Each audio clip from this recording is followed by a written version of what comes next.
જ્યાં સુધી એમને આ બધો ખોરાક મળી રહે ત્યાં સુધી મનુષ્ય પર હુમલો પણ ન કરે.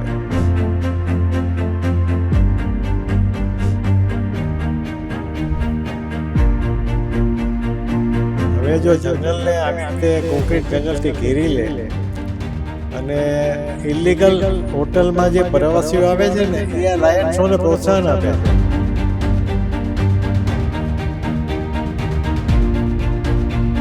કે જ્યારે સિંહ અમારા ખેતરની આજુબાજુમાં હોય ને ત્યારે અમે શાંતિથી સૂઈ શકીએ છીએ.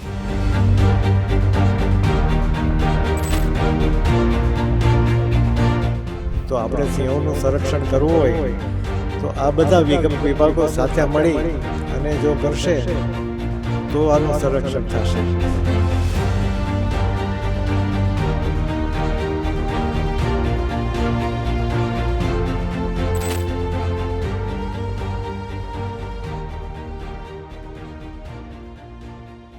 ગીરના કૂદતા ઊભો રહેજે.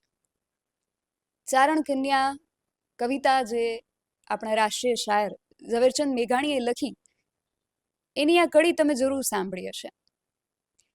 એમાં કહેવાયું છે એવું કે ગીરના કૂદતા ઊભો રહેજે, પણ આ જે વાત છે એ ગીરના સાવજ માટે કહેવાય છે. ખરેખર આપણે જો જોવા જઈએ તો જે સિંહ છે એ સિંહ જ છે. તમારા ને મારા ઘર પાસે શેરીમાં જે કૂતરાઓ ફરતા હોય છે એ કૂતરા અને સિંહ આ બંનેમાં ખૂબ મોટો તફાવત છે. સિંહ જે છે એક જંગલી પ્રાણી છે, પરંતુ સિંહને જંગલનો રાજા કહેવામાં આવે છે. જંગલની અંદર સામાન્યપણે ઘણા બધા પ્રાણીઓ હોય છે. સિંહ હોય છે, હાથી હોય છે, વાઘ હોય છે, ચિત્તા, દીપડા અને ઘણા બધા પ્રાણીઓ છે. છતાં સિંહને જ શા માટે જંગલનો રાજા કહેવાયો છે? કારણ કે એનું વ્યક્તિત્વ એવું છે. એક રાજા જેવો હોવો જોઈએ એવા જે લક્ષણો છે એ સિંહની અંદર જોવા મળે છે. સિંહ જે છે એની જે પ્રજા છે એને સાચવીને બેસતો હોય છે. એ પ્રજા વાત્સલ્ય હોય છે. અને આવો જ પ્રજા વાત્સલ્ય કહેવાતો સિંહ હવે શા માટે માનવભક્ષી બની રહ્યો છે અત્યારે ખૂબ મોટો ચિંતાનો વિષય છે. અને આ જે ચિંતાનો વિષય છે એ તમારા મારા ગીર કે ગુજરાત પૂરતો સીમિત નથી. કારણ કે સિંહ જે છે એ ન માત્ર ગુજરાતનું ઘરેણું છે, પરંતુ આપણા જે સિંહ છે એ એશિયાટિક લાયન છે. એકમાત્ર ખંડ અહીંયા જે છે એશિયા એની અંદર એકમાત્ર ગીરની અંદર સિંહ જોવા મળે છે અને બીજા આફ્રિકાની અંદર જોવા મળે છે. તો આ ખૂબ મોટો અને ચિંતાનો વિષય છે વૈશ્વિક સ્તરે પણ. કારણ કે માત્ર દુનિયાની અંદર માત્ર 2 જ જગ્યા એવી છે જ્યાં સિંહ જોવા મળે છે, આફ્રિકા અને એશિયા. અને એશિયાના એ સિંહની જતનની જવાબદારી આપણા સૌના શિરે છે. ત્યારે શા માટે સિંહ જે છે એ માનવભક્ષી બની રહ્યો છે? આ વિષય વિગતે વાત કરીએ આજના અહેવાલમાં. જય હિન્દ BSI ન્યૂઝ પર આપની સાથે હું છું નિધિ ગઢવી. સિંહના વાણી વર્તનમાં શા માટે ફેરફાર આવ્યો છે? જે રીતે મેં અગાઉ વાત કરી કે સિંહનું વ્યક્તિત્વ જે છે એ રાજા જેવું છે. એ ક્યારે અકારણ કોઈ પર હુમલો નથી કરતો. તો શા માટે છેલ્લા દિવસોની અંદર આ પ્રકારની અલગ અલગ અને વારંવાર ઘટનાઓ સામે આવી રહી છે? સિંહના વાણી વર્તનમાં શા માટે ફેરફાર આવ્યો છે? એના કારણો શું હોઈ શકે? એના ઉપાયો શું હોઈ શકે? આ બધા જ વિશે આજે વિગતે વાત કરવી છે. અને વાત કરવા માટે આજે આપણી સાથે જોડાયા છે ભૂષણભાઈ પંડ્યા. સર, BSIમાં આપનું ખૂબ સ્વાગત છે. સૌથી પહેલાં તો આપ આટલા વર્ષોથી સિંહોના જતન માટે જે કાર્યો કરો છો, સૌથી પહેલાં તો મારે આપના જ મુખ્ય આપનો પરિચય જાણવો છે. હું રાજકોટમાં જન્મેલો છું અને ગીરની બાજુમાં જ છું, એટલે એમ કહેવાય કે ગીર મારું બીજું ઘર છે. વચ્ચે તો એવો સમય હતો કે હું રાજકોટમાં ઓછું રહેતો હતો અને ગીરમાં જ વધારે રહેતો હતો. નાનો હતો ત્યારથી સિંહ જોવા જતા, લગભગ 10-15 વર્ષનો હતો ત્યારે ફેમિલી સાથે. પછી ધીરે ધીરે ફોટોગ્રાફી શરૂ કરી. અમારા ફેમિલીનો સ્ટુડિયો હતો એટલે ફોટોગ્રાફી તો નાનપણથી કરતો હતો, પણ વાઇલ્ડ લાઈફ ફોટોગ્રાફી મેં 1986થી શરૂ કરી રેગ્યુલરલી. અને હું એવો પ્રયત્ન કરતો કે ગીરમાં જ્યારે પણ જાઉં ત્યારે ઓછામાં ઓછો 15 દિવસનો અમારો સ્ટે હોય.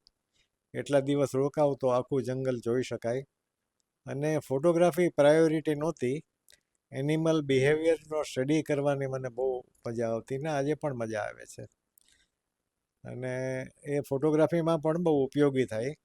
આપણને ખબર પડે કે પક્ષી છે કે કોઈ પ્રાણી છે એ હવે શું કરશે, ક્યાં જશે, એની એક્ટિવિટી શું થશે, તો એ પ્રમાણે આપણે કેમેરા સાથે વધારે તૈયાર રહીએ. સિંહ અને મનુષ્ય ઘણા વર્ષોથી સાથે રહે છે.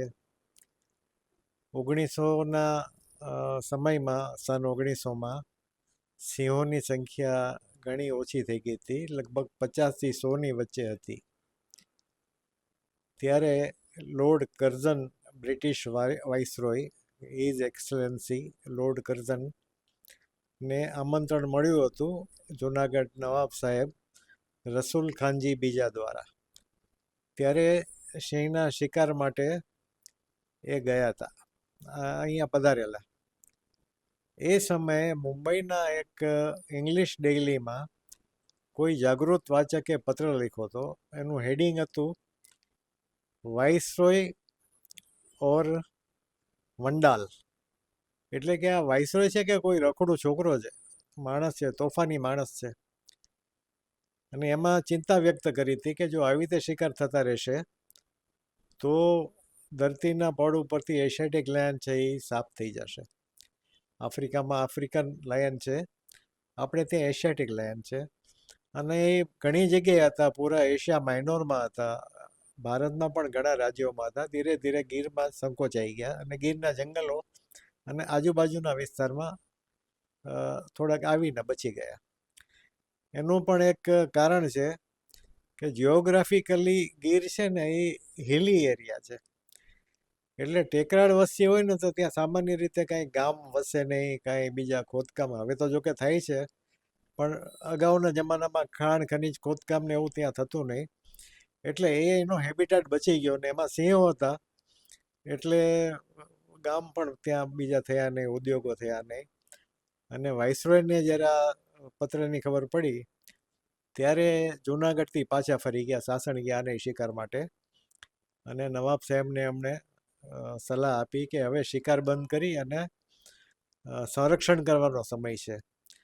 અને નવાબ સાહેબે અમલમાં મૂક્યો અને શિકાર માટેના કડક કાયદાઓ કર્યા.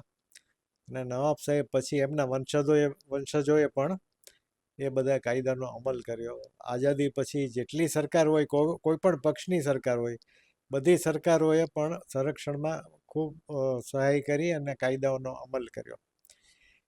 એને હિસાબે એટલે કે પહેલાં તો પોલિટિકલ વિલ અધિકારીઓને હિસાબે કાયદા બન્યા, એટલે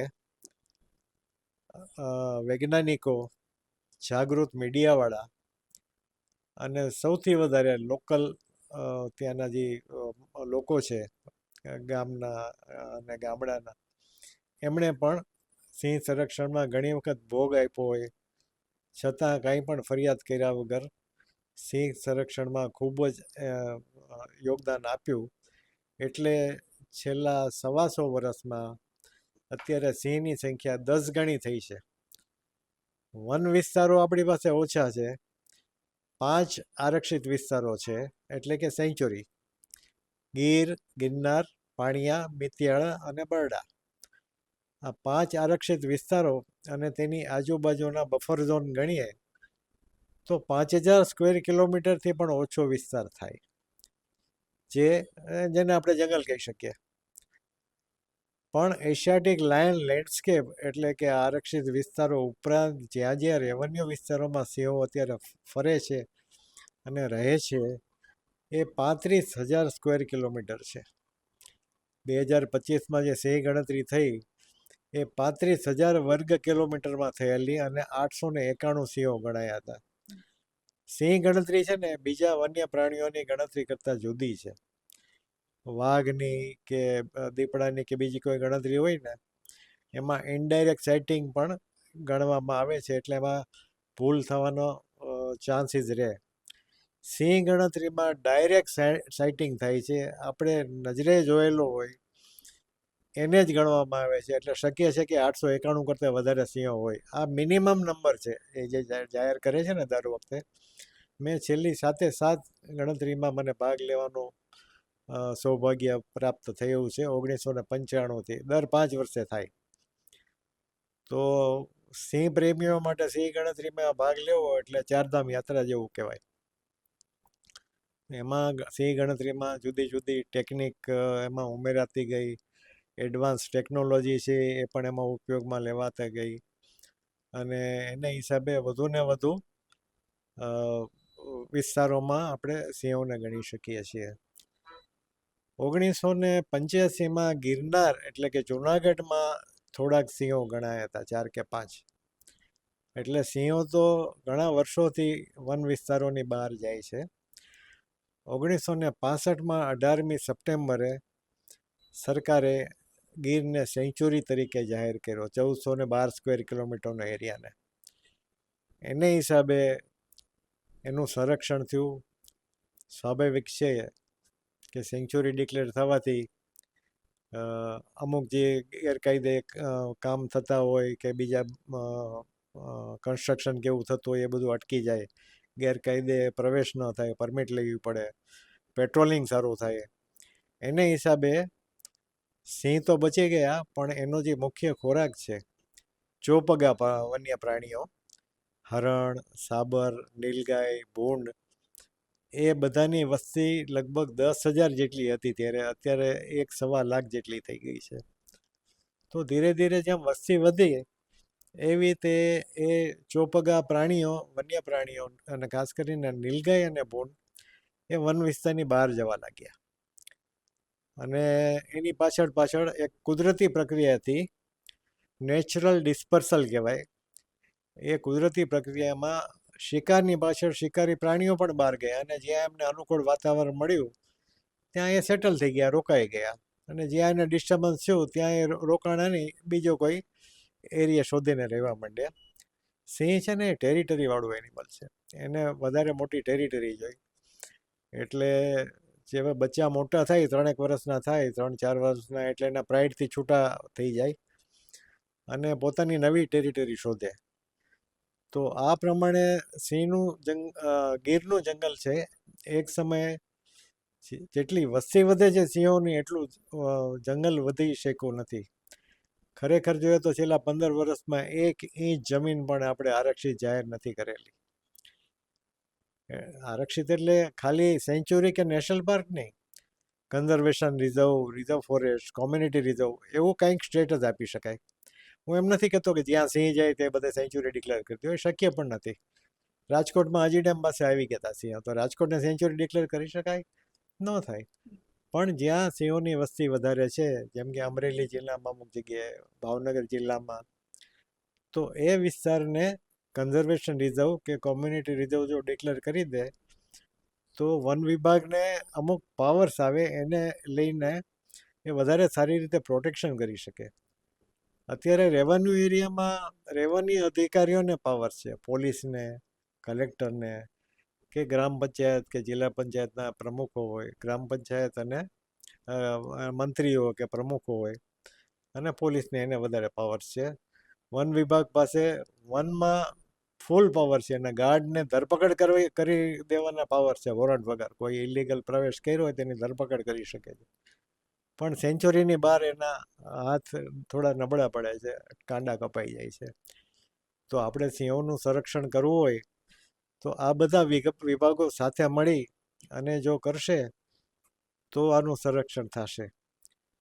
હું મૂળ વાત ઉપર આવું કે સિંહો શરૂઆતમાં લગભગ 2000ની સાલથી વધારે બહાર જવા માંડ્યા, અને 1996માં તો કોસ્ટલ એરિયામાં મેં સિંહોના પરિવારના પહેલા મેઇડન ફોટોગ્રાફ લીધેલા. ત્યારે કોઈને કહીએ ને કે દરિયા કિનારે સિંહ રહે છે તો કોઈ માને નહીં, પણ મને હું ફોરેસ્ટ ડિપાર્ટમેન્ટ વતી એનું ડોક્યુમેન્ટેશન કરતો હતો ત્યારે ત્યાં જવાનો મોકો મળેલો, અને એમાં મારી કોઈ ખાસ કલા નહોતી, મેં તો ખાલી ફોટા પાડ્યા હતા. જે મહેનત હતી ને એ વન વિભાગના અનુભવી ટ્રેકર્સ મારી સાથે હતા, અને જે સાહેબો એમાં પરમિશન આપેલી એમને આભારી છે. 2000ની સાલ પછી પણ ધીરે ધીરે કુદરતી રીતે સિંહો બહાર જવા લાગ્યા, અને ખાસ કરીને નીલગાય અને ભૂંડ છે એ ખેડૂતોના પાકને બહુ નુકસાન કરે છે. એને રોકવાનો કોઈ સચોટ ઈલાજ મળ્યો નથી. ગમે તેટલી મોટી વાડ કરે ને તો પણ એ ટપી જાય છે. અને આખી રાત ખેડૂત પરિવારો છે અને ભાઈઓ છે એનો રખોપું કરે. એને એક જગ્યાએથી બગાડે તો બાજુના ખેતરમાં જાય, ત્યાંથી બગાડે તો બીજા ખેતરમાં જાય, ત્યાંથી બગાડે તો પાછા અહીંયા આવે. અને ભૂંડ તો ખાય છે ઓછું, ખોદી નાખે બધું. તો ખેડૂતો ઘણા વખતથી ફરિયાદ કરતા હતા. તો અમુક એક વખત એવું નક્કી કરવામાં આવ્યું કે ગ્રામ પંચાયતના પ્રમુખને બંદૂક આપવા માંડે અને શિકાર કરવાની પરમિશન આપવા માંડે કે નીલગાયને મારો તમે. પણ આ ગુજરાત છે, એક પણ નીલગાયને કોઈ મારી નહીં. બધા ખેડૂતો કીધું કે નહીં, મારવી નથી, તમારે જંગલના પ્રાણીઓને જંગલમાં લઈ જાઓ, મારવા નહીં દઈએ, ભલે અમારે પાકનું નુકસાન કરે. એ બધાએ બંદૂકો પાછી આપી દીધી. પણ આ કુદરતી રીતે સિંહો બહાર જવા માંડ્યા ને તો નીલગાયનો શિકાર કરવા માંડ્યા. અને ખેડૂત મિત્ર કહેવાય છે. મોટા ભાગના ખેડૂતો એવું કહે છે કે જ્યારે સિંહ અમારા ખેતરની આજુબાજુમાં હોય ને ત્યારે અમે શાંતિથી સૂઈ શકીએ છીએ. કારણ કે નીલગાય, ભૂંડ બધા એની રોરિંગથી, એની ત્રાડથી, એની હાજરીથી આખી રાત દૂર રહે છે. જુનાગઢના બે રિસર્ચર છે, ડૉક્ટર છે આમ તો, ડૉક્ટર જલપનભાઈ રૂપાપરા અને ડૉક્ટર પૂર્વેશભાઈ કાચા. એ 15 વર્ષથી રેવન્યુ વિસ્તારના સિંહો ઉપર રિસર્ચ કરે છે, સ્ટડી કરે છે. એમનો હમણાંનો ડેટા એમણે મારી સાથે શેર કર્યો છે કે જંગલની બહાર 60% શિકાર કરે છે એ નીલગાય અને ભૂંડનો છે, અને 40% રખડતા માલઢોરનો શિકાર કરે છે. ક્યારેક કોકના દૂધાળા ઢોરનો પણ કરી લે, પણ આપણે જોઈએ છે કે ભરવાડો અને જે બધા કેટલ રાખે છે તે એની પાસે બહુ પૈસા નથી હોતા, ગરીબ હોય છે. તો એક વખત ગાય કે ભેંસ દૂધ આપતું બંધ થઈ જાય, એને ખાવા માટે બહાર છોડી દે છે કે બહાર જે એને મળે તે ખાઈ લે. કોઈ ખવડાવે, રોટલી આપે, આપણે ખવડાવીએ છીએ એવી રીતે, કે બીજું કાંઈ પણ મળે. એ રખડતા માલઢોર છે એ સિંહોનો 40% શિકાર છે. મૂળભૂત રીતે જોયું તો મનુષ્ય કોઈ દિવસ સિંહોના શિકારના લિસ્ટમાં હતો નહીં અને આજે પણ નથી. જ્યાં સુધી એમને આ બધો ખોરાક મળી રહે ત્યાં સુધી મનુષ્ય પર હુમલો પણ ન કરે. આ છેલ્લા 1 મહિનામાં જે દુઃખદ બનાવો બન્યા છે બહુ જ કરુણ છે. હું બધા પરિવારોને મારા અંતરથી શોક પ્રદર્શિત કરું છું કે એમનો જે કાંઈ ઘટના બની એ ન થવી જોઈએ. પણ આ બધા પ્રસંગો આપણે જોઈએ ને તો મનુષ્ય પ્રેરિત છે. જ્યાં જ્યાં સિંહોને હેરાન કર્યા છે ત્યાં એણે એટેક કર્યો છે. ક્યારેક એવું બન્યું હોય કે કોઈ બીજી વ્યક્તિ હેરાન કર્યો હોય અને બીજી વ્યક્તિ ઉપર હુમલો કર્યો હોય, એવું બની શકે. જેમ કે ગિરનારની સીડી ઉપર વહેલી સવારે 4 વાગે અંધારામાં કેટલાય લોકો એકઠા થઈ ગયા હતા અને સિંહને સીડી ક્રોસ કરીને જવું હતું, એને જવા નહોતા દેતા ને એની ઉપર ટોર્ચ નાખતા હતા, ફ્લેશ મારતા હતા અને રોકી રાખ્યો હતો. અને આ બાળક નીકળો 11 વર્ષનો એના પરિવાર સાથે, અને એમ કહે છે કે એણે કાળું પેન્ટ પહેર્યું હતું. તો કાળા કલરથી પણ સિંહ છે ને એટ્રેક્ટ થાય છે. અને નાના બાળકો હોય ને એને એવું લાગે કે આ કોઈ નાનું એનિમલ છે, તો ઘણી વખત એ ભૂલથી પણ હુમલો કરી લે. એને મિસ્ટેકન આઈડેન્ટિટી કહેવાય. આપણે જતા હોઈએ અને દૂરથી કોઈને બોલાવીએ આપણો મિત્ર સમજીને કે સગા સમજીને, અને પછી એ પાછળ ફરે ત્યારે કોઈ બીજો હોય તો આપણે કહીએ સોરી ભાઈ, મારી ભૂલ થઈ ગઈ. એ મિસ્ટેકન આઈડેન્ટિટી છે. તો આવું પણ ક્યારેક બને છે. પણ લોકોએ જો સહકાર આપી અને ઇલીગલ લાયન શોમાં જાય નહીં. લાયન શો કરતા હોય તે પણ આમાંથી દૂર રહે. પણ એમને પૈસા એટલા બધા મળે છે. અને આજે ઇલીગલ હોટલ મેં હમણાં જણાવ્યું ને, ગઈકાલે 3 જિલ્લાના કલેક્ટરશ્રીઓ, જુનાગઢ, ગીર સોમનાથ અને અમરેલી, એ જે ગીરની ફરતા આવેલા છે, એણે હાઈકોર્ટમાં એક સુવો મોટો PIL ચાલે છે ઘણા વર્ષથી સિંહોના અપમૃત્યુ બાબતે, અને ઇલીગલ હોટલનો પણ એમાં એક મેટર છે. કલેક્ટરશ્રીઓએ બધે તપાસ કરાવી અને એફિડેવિટ કરી છે ગઈકાલે હાઈકોર્ટમાં કે 501 હોટલ્સ અને રિસોર્ટ છે એમાંથી 377 ઇલીગલ છે. હવે જો જંગલને આવી રીતે કોન્ક્રીટ જંગલથી ઘેરી લે અને ઇલીગલ હોટલમાં જે પ્રવાસીઓ આવે છે ને એ આ લાયન શોને પ્રોત્સાહન આપે છે. અત્યાર સુધી એવું કંઈ હતું જ નહીં, બહુ ભાગ્યે જ ક્યાંક ક્યાંક થતું, હમણાં ખૂબ વધી ગયું. અને લોકો લાયન શોમાં જાય, રાત્રે એનો શિકાર કરવાનો ટાઈમ હોય ત્યારે શિકાર કરવા જઈ શકે નહીં. વાહનોથી ઘેરી લે, અવાજ કરે, એની ઉપર લાઇટો નાખે. 1 દિવસ 2 દિવસ, 1 રાત 2 રાત ચાલે. રોજે રોજ આવું થાય તો એ ભૂખ્યો સિંહ શું કરે? જે માણસ એની નજીકમાં આવે એને પકડીને ખાઈ જાય. તો મનુષ્ય પક્ષી અને મનુષ્ય પર હુમલો કરતો હોય એ બંને ફરક છે. મનુષ્યને મારીને કદાચ ખાઈ જાય ને તો પણ એ મેન ઇટર ન કહેવાય, કારણ કે એવા સંજોગોમાં એણે કર્યું છે. અને ભૂતકાળમાં એવું બનેલું છે કે ભૂલથી કે માણસની ભૂલથી કોઈને એને મારી નાખ્યો હોય કે ખાધો હોય ને તો પણ એની કેપ્ટિવિટીમાં રાખી એની બિહેવિયર જોઈ અને જંગલમાં પાછી એને છોડી દે છે. પણ અત્યારે પરિસ્થિતિ બહુ ખરાબ છે. થોડા દિવસ પહેલાં અમુક લોકો સાવરકુંડલા પાસે ગાડીમાં લાયન શો જોવા માટે ગયેલા. એ મેટિંગ પેર હતી. હવે મેટિંગમાં સિંહ હોય ને ત્યારે એનો બિલકુલ ભરોસો ન કરે. એનામાં હોર્મોનલ ચેન્જીસને હિસાબે એ ખૂબ જ આક્રમક થઈ જાય છે. 3 પેઢીઓથી વન વિભાગના જે સ્ટાફ છે, ફિલ્ડ સ્ટાફ છે, ગાર્ડ, ફોરેસ્ટર અને ટ્રેકર કામ કરે છે, એ પણ મેટિંગ પેર હોય ને એની નજીક નથી જતા, કારણ કે એને ખબર છે કે સિંહ છે ને એને જરાય નહીં ગમે. આ ભાઈ ત્યાં નજીક ગયા અને ભગત નામના સિંહે એને મારી નાખ્યા અને લઈ ગયો અને એને ખાઈ ગયા.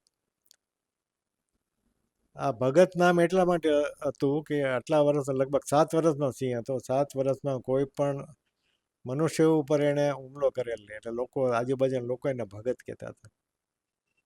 હવે એને તો એનો વાંક નહોતો, એને હેરાન કર્યો તો. મેટિંગ ટાઈમમાં નજીક ગયા હતા. હવે એને પકડીને ઝૂમાં રાખી દેશે અને જન્મટી પપાશે.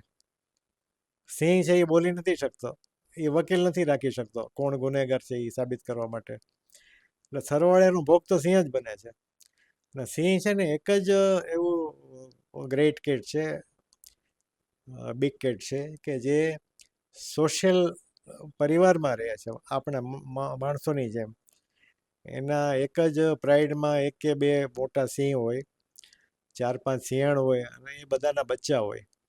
આખો પરિવાર છે એ સિંહ ઉપર એને રક્ષણ કરતો હોય, સિંહ એનું રક્ષણ કરતો હોય, ટેરિટરીનું, અને બીજા સિંહોથી બચાવતું હોય. હવે ભગતના પ્રાઇડમાં જો બીજો સિંહ નહીં હોય ને તો બાજુની ટેરિટરીનો સિંહ આવી અને બચ્ચાને મારી નાખશે. આખું કુટુંબ બરબાદ થઈ જશે એનું. આ તો એક કિસ્સો છે. આવા અનેક કિસ્સા જોવા મળે છે કે સિંહને આપણે એમ કે આ સિંહ માણસ ખાવ થઈ ગયો છે, હુમલાખોર થઈ ગયો છે, સ્વભાવ બદલાઈ ગયો છે. પણ ખરેખર જો હકીકત ઉપર આપણે અવલોકન કરવામાં આવે ને તો હકીકત સાવ જુદી છે. સિંહ કોઈ દિવસ આવી રીતે મનુષ્યો પર, ખાસ કરીને એશિયાટિક લાયન, કારણ કે જન્મે છે ને ત્યારથી જ માણસોની આજુબાજુમાં માણસોને જોવે છે. વન વિભાગમાં એના સ્ટાફને જોવે છે, બહાર જ્યાં છે ત્યાં લોકોને જોવે છે, અને કોઈ એને ડિસ્ટર્બ નથી કરતા તો આરામથી રહે છે અને કોઈ દિવસ હુમલો નથી કરતો. આપણે જોઈએ કે ગીરમાં જે પરમિટ લઈને સફારી ચાલે છે એમાં 8 મહિનામાં લગભગ 9 લાખ ટુરિસ્ટ ગયા વર્ષે આવેલા, ગીર અને દેવળિયામાં. ખુલ્લી જીપ્સીમાં જાય છે જંગલમાં, વર્ષોથી જાય છે. આજ સુધીમાં એક પણ ખુલ્લી જીપ્સી ઉપર કોઈ સિંહે હુમલો નથી કર્યો. બાજુમાંથી નીકળી જાય, એમ કહેવાય કે જીપ્સીને ઘસાઈને નીકળી જાય છે તો પણ કોઈની સામે નથી જોતો અને આરામથી નીકળી જાય છે, કારણ કે એને ખબર છે કે આ એના શિકાર નથી, ડિસ્ટર્બ નથી કરતા, અને ત્યાંથી નીકળી જાય છે. ગિરનાર છે એ પણ સેન્ચુરી છે, પણ એને અમુક રાઇટ્સ આપેલા છે ફોરેસ્ટ સેટલમેન્ટમાં, તો રાત્રે પણ જઈ શકાય છે. પણ બને ત્યાં સુધી હવે આપણે ધ્યાન રાખવું જોઈએ. રોપવે છે, રોપવેમાં જવાય. સીડી ચડીને જવું હોય તો દિવસના ભાગમાં જઈએ તો વન્ય પ્રાણીઓની મૂવમેન્ટ બહુ ઓછી હોય. 178 સ્ક્વેર કિલોમીટરની સેન્ચુરી છે, એમાં 54 સિંહો નોંધાયેલા છે 2025માં. 2020માં પણ 55 સિંહો હતા અને કેટલા દીપડા છે તો હજી ખ્યાલ નથી, પણ કદાચ એટલા જ બીજા દીપડા હશે કે એથી વધારે પણ હશે. અને એ તો સિંહ કરતાં બહુ જ જોખમી છે. આખા વર્ષ દરમિયાન ગિરનારમાં લગભગ 30 લાખ પ્રવાસીઓ જાય છે. આટલી જગ્યામાં આટલા પ્રવાસીઓ જતા હોય, એમાં મહાશિવરાત્રિનો મેળો હોય કે લીલી પરિક્રમા હોય, એના 2 અઠવાડિયામાં જ લગભગ 15 થી 20 લાખ લોકો જાય છે. ત્યાં રોકાય છે, ત્યાં રાતવાસો કરે છે, બધું ત્યાં કરે છે. આપણને લાગે જ નહીં કે આ સેન્ચુરી છે. તો સિંહો ક્યાં જાય? આટલા વખત સુધી હુમલો નથી કર્યા, એ એક નવાઈની બાબત છે. કોઈ શક્તિશાળી વ્યક્તિ હોય અને કાયમ એને આપણે કોઈ એને ટીઝ કરતું હોય, હેરાન કરતું હોય, છતાં એ સંયમ રાખીને બેઠો હોય, એ એની મહાનતા છે, આપણી બહાદુરી નથી. એક વખત એ ગુસ્સે થાય, આફ્રિકામાં હાથીના શિકાર કરે છે, લાયનના બ્રાઇડ છે એ. પૃથ્વી ઉપર એક પણ એનિમલ એવું નથી કે સિંહનો શિકાર ન કરી શકતો હોય કે ન કરતો હોય. તો મનુષ્ય તો શું છે?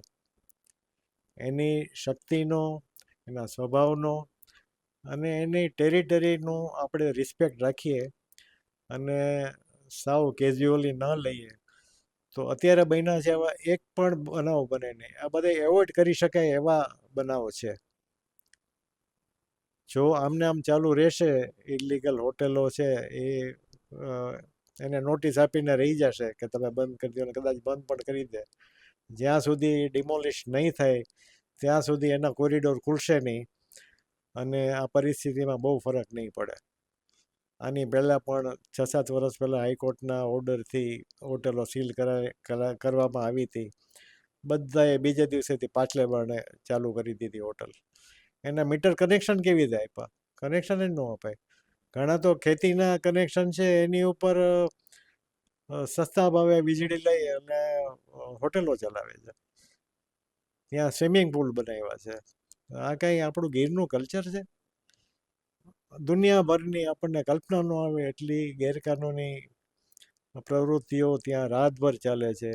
લોકો નશો કરીને ડાન્સ કરે છે, ડીજે વગાડે છે, પ્રોસ્ટિટ્યુશન પણ થાય છે એવું સાંભળવામાં આવ્યું છે. પોલીસ કેસ પણ એમાં અમુક જગ્યાએ થયેલા છે, પણ બહુ ઓછા. કોઈ ફરિયાદ કરે તો પોલીસ કેસ કરે છે. બાકી આમ નામ જો ચાલશે તો ભવિષ્ય બહુ ખરાબ છે. લોકો ઉપર હુમલા થશે, મૃત્યુ થશે, અને સિંહોને કદાચ બીજે શિફ્ટ પણ કરે ને 25, 50, 100 સિંહોને, તો એની ટેરિટરીમાં બીજા સિંહો આવી જશે. એટલે એ કંઈ ટૂંકા ગાળાનું કદાચ સોલ્યુશન હોઈ શકે. લાંબા ગાળાનું સોલ્યુશન તો એ જ છે કે બહારના વિસ્તારો, જેને ગ્રેટર ગીર કહેવાય છે, ત્યાં એનું સાયન્ટિફિક રીતે કેવી રીતે મેનેજમેન્ટ કરવું એની પોલિસી નક્કી કરવામાં આવે. જેવી રીતે સેન્ચુરી નેશનલ પાર્કમાં મેનેજમેન્ટ પ્લાન હોય છે અને સાયન્ટિફિક રીતે તૈયાર કરેલો લગભગ 10 વર્ષ સુધી અમલમાં આવે અને પછી પાછો રિવાઇઝ અને બીજો પ્લાન આવે.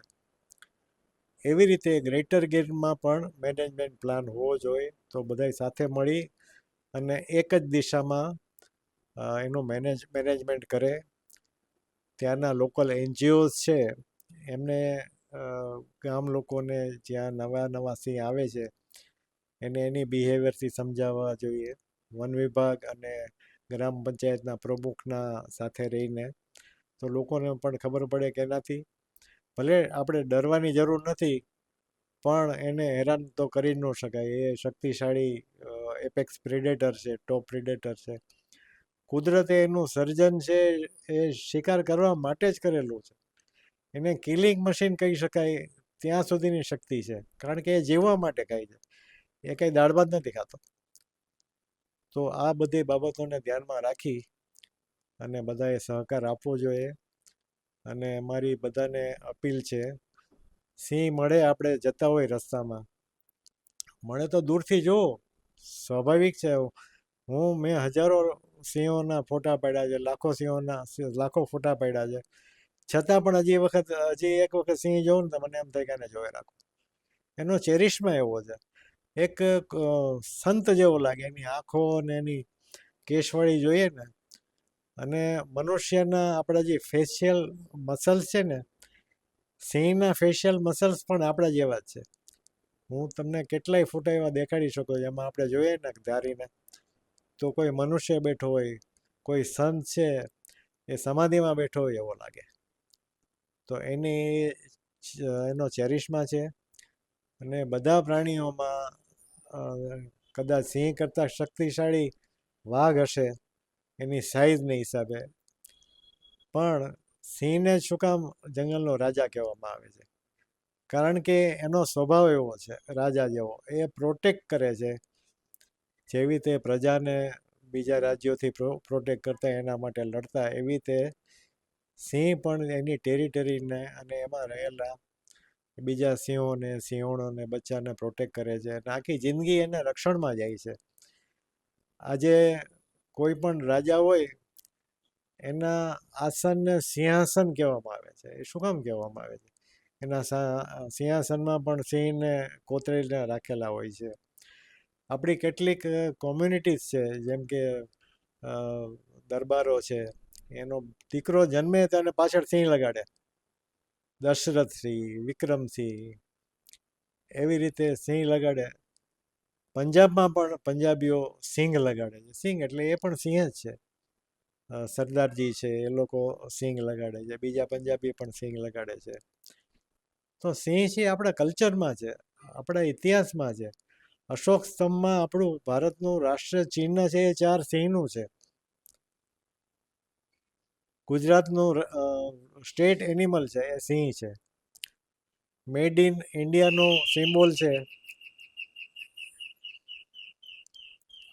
મેડ ઇન ઇન્ડિયાનો સિમ્બોલ છે એ સિંહ છે. ઘણા દેશો એવા છે કે જ્યાં સિંહ અત્યારે નથી, ભૂતકાળમાં પણ કદાચ નહોતા, એમના ફ્લેગમાં, રાષ્ટ્રીય ધ્વજમાં પણ સિંહ છે. તો સિંહની ગરિમા એવી છે, અને બીજી બધી ગ્રેટ કેટ્સ છે એના કરતાં સાવ જુદો છે. આપણે કોઈને કહીએ ને તો હસવું આવે, જેણે ગીરમાં સિંહને જોયા નથી. આપણે એમ કહીએ ને કે સિંહ તો અમારા પરિવાર જેવો છે. અમે બને ત્યાં સુધી એના માટે પ્રાણી શબ્દ પણ નથી વાપરતા, કે ઇંગ્લિશમાં ઈટ પણ નથી વાપરતા, એ કે શી કહીએ. તો એનું કારણ એ છે કે એનો બિહેવિયર એવો છે. એક પ્રાઇડમાં માનો કે મેં જોયેલું છે, 4 સિંહણ હોય હતી અને એના 11 બચ્ચા હતા, અને બધાનો 15નું પ્રાઇડ હતું. એનો ફોટો પાડવા માટે લગભગ મેં 4-4.5 મહિના સુધી મહેનત કરેલી. એમાં જે સૌથી મોટી સિંહણ હતી ને, એ આગળ જાય ને પ્રાઇડ, તો એ મોટી સિંહણ આવીને અમારી વચ્ચે બેસી જાય. અમારી એટલે હું માંથી જંગલ ખાતાનો વન વિભાગનો સ્ટાફ હોય, ટ્રેકર્સ હોય, અમને એની પાછળ જવા ન દે. આખું પરિવાર આગળ ચાલી જાય, પછી છેલ્લે ઊભી થાય, પાણીના પોઈન્ટ ઉપર જાય કે બીજે ક્યાંય જવું હોય. તો આવી રીતે એ રક્ષણ કરતી. અને જોવાની વાત એ છે કે આજુબાજુમાં આ 4 સિંહણો રહેતી હતી, અને બચ્ચા આપ્યા પછી એ સાથે થઈ ગઈ અને સાથે રહેવા માંડી. અને એ સમયમાં હું વાત કરું છું લગભગ 98-99ની. એ સમયમાં ગીરમાં આટલું મોટું ક્યારેય પ્રાઇડ હતું નહીં, એટલે મારે બધાય 15-15 સાથે આવે એનો ફોટો લેવો હતો. એટલે મહેનત કરતો હતો, અને વન વિભાગે મને મંજૂરી પણ આપેલી. મેં ખૂબ મહેનત કર્યા પછી 9, 10, 11, 12 અને 13 સુધીનો ફોટો આવ્યો. 15નો એટલા માટે ન આવ્યો કે પાણીના પોઈન્ટ ઉપર આવે ને ત્યારે બચ્ચા દોડતા દોડતા પહેલા આવે અને થોડુંક પાણી પીને ચાલી જાય. મોટી સિંહણો આજુબાજુ જોઈ, કાંઈ ભય નથી, એ બધું ધ્યાન રાખતા રાખતા છેલ્લે પાણી ઉપર આવે. પણ આ બિહેવિયર જોવાની બહુ મજા આવે. મારો ફોટો ભલે આવે કે ન આવે, પણ એને બિહેવિયર જોવાની, સિંહોને સમજવાની, અને કેવી રીતે આપણી જેમ જ આખા પરિવારને એનો ઓર્ગેનાઇઝ કરે છે, એ જોવાની બહુ ખૂબ જ મજા આવી. સર, જે રીતે આપ વાત કરી રહ્યા છો કે સિંહ જે છે ભારત માટે ખૂબ ગૌરવની વાત છે. ઘણી બધી એવી જગ્યાઓ છે, આપણું રાષ્ટ્રચિહ્ન હોય કે ગુજરાતનું આપણે એને સ્ટેટ એનિમલ પણ છે. સિંહ આપણા માટે ખૂબ ગૌરવનો વિષય છે. પણ સર, ક્યારેક આફ્રિકાના જે સિંહ છે એમને ટીવી ઉપર, સોશિયલ મીડિયા ઉપર, કોઈ પણ જગ્યાએ ઇન્ટરનેટ પર જોઈએ ત્યારે એ સિંહ અને આપણા સિંહની અંદર ઘણો તફાવત જોવા મળે છે કે એમના ત્યાંના આફ્રિકાના જે સિંહો છે એ ખૂબ હુષ્ટપૃષ્ટ હોય છે અને આપણા અહીંયાના સિંહો થોડા એના પ્રમાણમાં થોડા નબળા દેખાતા હોય છે. તો સિંહનું આટલું બધું જતન કરવા છતાં શા માટે આટલો તફાવત, અને સિંહ આ પ્રકારે માનવભક્ષી બને ત્યાં સુધી આપણે જાગીએ નહીં અને આપણે એના માટે કંઈ કરીએ નહીં તો કેટલો ચિંતાનો આ વિષય છે. સિંહ છે એના હેબિટાટ પ્રમાણે એનો સાઇઝ અને એને મોર્ફોલોજીકલ આસ્પેક્ટ્સ કહેવાય, એટલે બહારી દેખાવ એ ડેવલપ કરતા હોય છે. જેમ કે ગીરમાં જે સિંહ છે, ગીર વેસ્ટમાં, એના કરતાં ઈસ્ટર્ન ગીરમાં જઈએ ને તો સિંહ થોડાક મોટા દેખાય, એની કેશવાળી વધારે મોટી દેખાય, કેશવાળી વધારે કાળી દેખાય. એવી જ રીતે કોસ્ટલ એરિયામાં હું ઘણી વખત ગયો છું, તેના સિંહ પણ થોડા જુદા દેખાય. 2017માં એક સ્ટડી પેપર પબ્લિશ થયેલ છે, ઘણા બધા સાયન્ટિસ્ટે IUCNના કેટ ન્યૂઝમાં એ પબ્લિશ થયેલું. IUCN એટલે international union for conservation of nature, બહુ ભરોસાપાત્ર સંસ્થા છે. અને એના વૈજ્ઞાનિકોએ એક પેપર પબ્લિશ કર્યું છે કે આફ્રિકન સિંહ છે, એશિયાટિક સિંહ છે, એ જે નામ પેલા આપેલા ને એ એરિયા પ્રમાણે આપેલા, પણ એનું જીનેટિક સ્ટડી કોઈ થયેલો નહીં. ખાલી બહારી દેખાવ અને વિસ્તાર પ્રમાણે એશિયામાં રહેતો એશિયામાં, યુરોપમાં રહેતો યુરોપિયન લાયન, આફ્રિકામાં રહેતો હોય તો આફ્રિકન લાયન, એવી રીતે નામ આપેલા. આમણે બહુ ડિટેલમાં જેનેટિક સ્ટડી કર્યો અને છેલ્લે નક્કી કર્યું કે સિંહની વિશ્વમાં 2 જ સબ સ્પીસીસ છે, પેન્થરા લિયો લિયો અને પેન્થરા લિયો મેલાનોકાઇટા. એ બંને આફ્રિકામાં છે. સેન્ટ્રલ આફ્રિકા અને વેસ્ટર્ન આફ્રિકામાં પેન્થરા લિયો લિયો છે અને બીજે પેન્થરા લિયો મેલાનોકાઇટા છે. ભારતમાં જે એશિયામાં અને ભારતમાં જે સિંહો આવ્યા કાળક્રમે, તે સેન્ટ્રલ આફ્રિકામાંથી આવેલા હોય એવું છે. અને એમનો પણ જીનેટિક સ્ટડી કર્યા પછી એવું નક્કી થયેલું છે કે ભારતમાં જે સિંહો છે એ પેન્થરા લિયો પર્સિકા નથી. પર્સિકા એટલે પર્શિયા, પર્શિયન સિંહો, પર્શિયન લાયન પણ કહેવાતા, પણ એ વિસ્તારને હિસાબે નામ આપેલું એરિયાને લીધે. પણ એ પેન્થરા લિયો લિયો જ છે એવું એમાં કન્ફર્મ કરેલ છે. જો કે આપણે અધિકૃત રીતે હજી પેન્થરા લિયો લિયો એક્સેપ્ટ નથી કર્યું, અને પેન્થરા લિયો પર્શિકા એશિયાટિક લાયન તરીકે ઓળખાય, ઇન્ડિયન લાયન તરીકે ઓળખાય, ગીર લાયન કહેવાય, કારણ કે ખાલી ગીરમાં જ રહ્યો છે. એ બધા લોકલ નામો છે. પણ જીનેટિકલી જોઈએ તો આફ્રિકન લાયન અને એશિયાટિક લાયન બેયમાં કંઈ વધારે ફરક નથી. અને સર, જે રીતે તમે વર્ણન કરી રહ્યા છો કે આ જે વિસ્તાર છે, સિંહ માટેનો વિસ્તાર છે, એમાં ઘણી બધી ગેરકાયદેસર પ્રવૃત્તિઓ પણ થતી હોય છે, તો એને લઈને સિંહો ઉપર અને સિંહની સાથે જંગલ વિસ્તારમાં રહેતા અન્ય જે પ્રાણીઓ છે એની ઉપર કેવી અસર પડે છે, અને એને લઈને શું એમાં રિસ્ટ્રિક્શન્સ આવવા જોઈએ? કારણ કે ઘણી વખત આપણે જોતા હોઈએ છીએ કે જે પ્રતિબંધિત વિસ્તાર છે અથવા તો અમુક સમય મર્યાદા જે નક્કી કરવામાં આવી હોય છે, આ બધા નિયમોનો ભંગ થતો હોય છે અને ત્યારે પણ સિંહ હુમલા કરતા હોય છે. કે આપે જ હમણાં જે તાજેતરના હુમલાની વાત કરી કે 3 જે યુવાનો હતા, અમરેલીની નજીકનો જે ગ્રામ્ય વિસ્તાર હતો, ત્યાં એ યુવાનો જે સિંહ અને સિંહણનું જોડું હતું, એમના મીટિંગ સમય દરમિયાન ત્યાં ગયા. તો એ પ્રતિબંધિત વિસ્તાર કે પ્રતિબંધિત સમયના જે નિયમો છે એમાં જેટલું જે એનું પાલન થવું જોઈએ એ મુજબ નથી થતું, ત્યારે આ પ્રકારના બનાવો વધે છે. એ આપે જે જણાવ્યું ને, અમરેલી પાસે જે દુઃખદ બનાવ બન્યો અને એક ભાઈ 21 વર્ષના સોહિલભાઈનું મૃત્યુ થયું, એ વન વિસ્તારની બહાર છે, આરક્ષિત વિસ્તારની બહાર રેવન્યુ વિસ્તારમાં છે.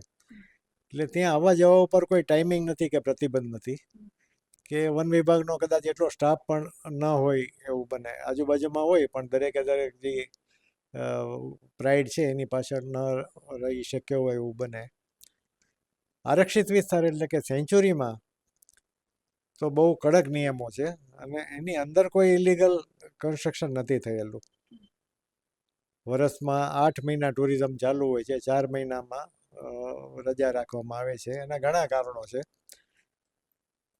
8 મહિનામાં જે વાહનોની અવર જવરને લીધે નોઇઝ પોલ્યુશન, ડસ્ટ પોલ્યુશન, એટલે એર પોલ્યુશન ને બધું ફેલાતું હોય અને જંગલને જે કાંઈ નુકસાન થતું હોય એ 4 મહિનામાં પાછું એને રિકવર થવાનો સમય મળી જાય છે.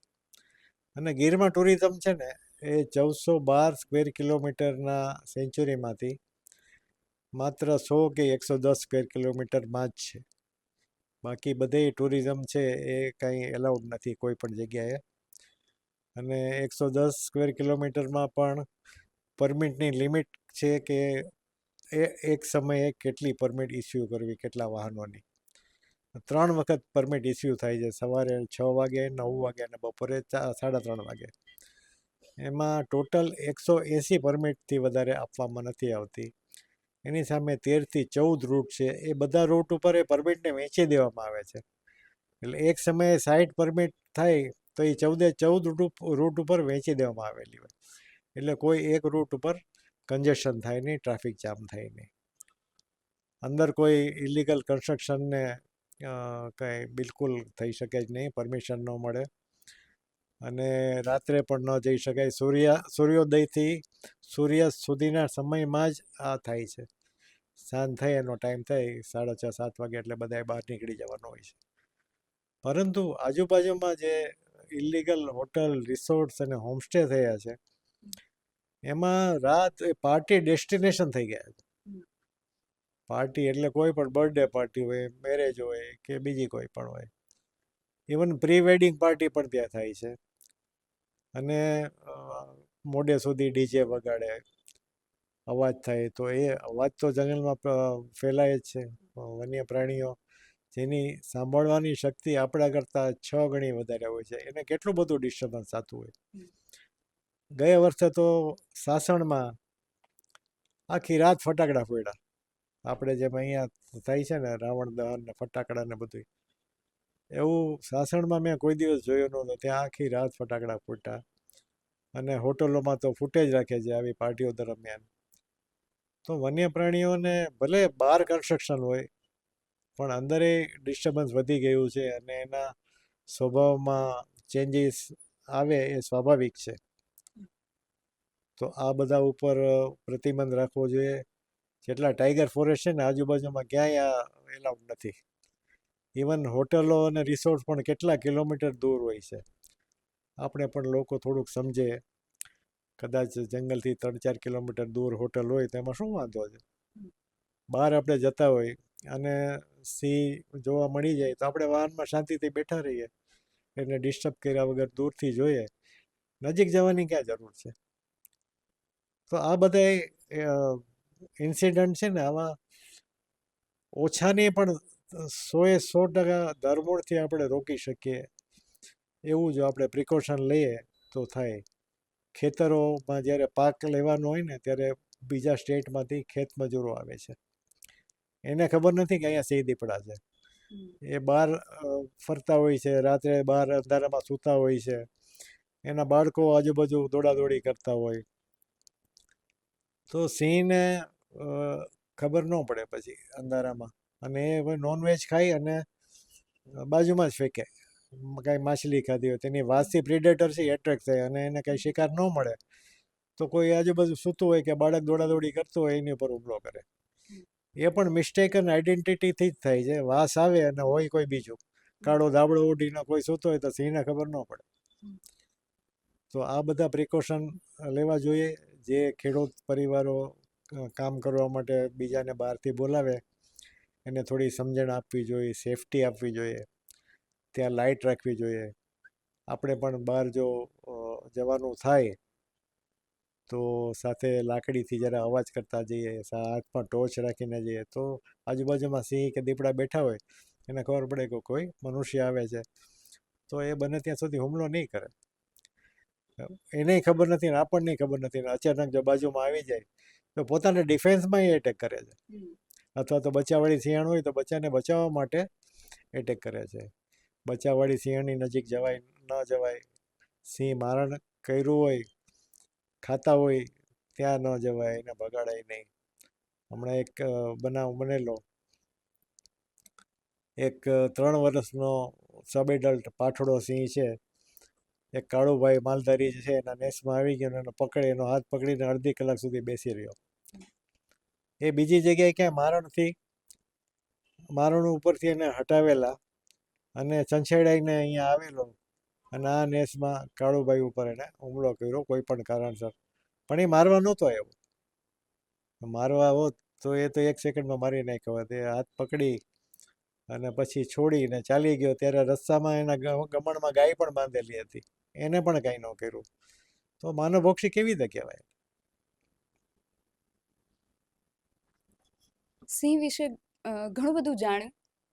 એક તો આપણે જે રીતે વાત કરી કે ત્યાં અમુક જે ગેરકાયદેસર પ્રવૃત્તિઓ ચાલી રહી છે, તો આશા રાખીએ કે સરકાર હવે આના વિશે કંઈક વિચારશે. સિંહોની જે વસ્તી છે એને માત્ર એનો જે આંકડો છે એ વધી જાય છે એનાથી આપણે સિંહોનું જતન કરી લીધું ન કહી શકાય.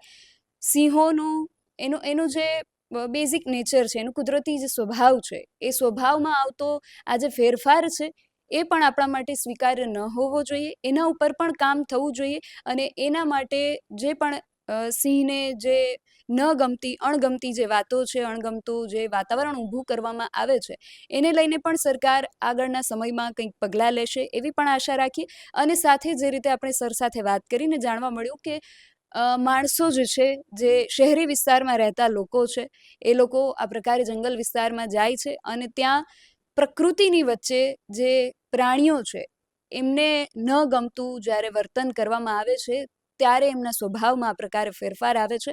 તો તમારી અને મારી પણ આ એક નૈતિક જવાબદારી છે કે દુનિયાની અંદર માત્ર બે જ જગ્યાએ મળતું આ જે પ્રાણી છે એ ખૂબ અમૂલ્ય છે આપણા માટે અને આપણે પણ એનું જતન કરીએ. એનું જતન કરવામાં સરકારે જે નિયમો બનાવેલા છે એ નિયમોનું આપણે પણ અનુકરણ કરીએ.